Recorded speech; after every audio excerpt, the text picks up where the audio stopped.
के तपाईलाई थाहा छ संसारका 193 कन्ट्री एउटै नियम एउटै संवाद र एउटै मञ्चमा बाँध्ने एउटा संस्था छ। त्यो हो युनाइटेड नेसन अर्थात् युएन। दोस्रो विश्वयुद्धपछि जब संसार युद्ध विनाश र लाखौं मृत्युले थकित थियो तब मानवताले एउटा प्रश्न सोध्यो, के युद्ध रोक्न सकिँदैन?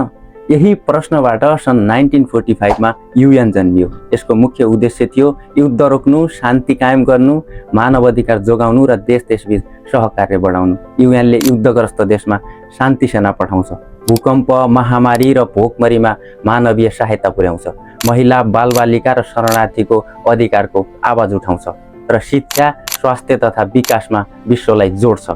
युएनको महासभामा साना ठुला सबै देश बराबरी बोल्न पाउँछन्। सुरक्षा परिषदले विश्व शान्तिको निर्णय गर्छ। अन्तर्राष्ट्रिय अदालतले देश देशबीचको विवाद समाधान गर्छ। कमजोरी छन्, शक्तिशाली देशको प्रभाव पनि छ, तर एउटा सत्य के हो भने युएन नभएको भए आजको संसार अझै असुरक्षित, अराजक र हिंसक हुने थियो। युएन कुनै देश होइन, कुनै सरकार होइन, यो मानवताको साझा प्रयास हो। युद्ध होइन, संवाद, घृणा होइन, सहअस्तित्व, स्वार्थ होइन, मानवता, यही युएनको सार हो।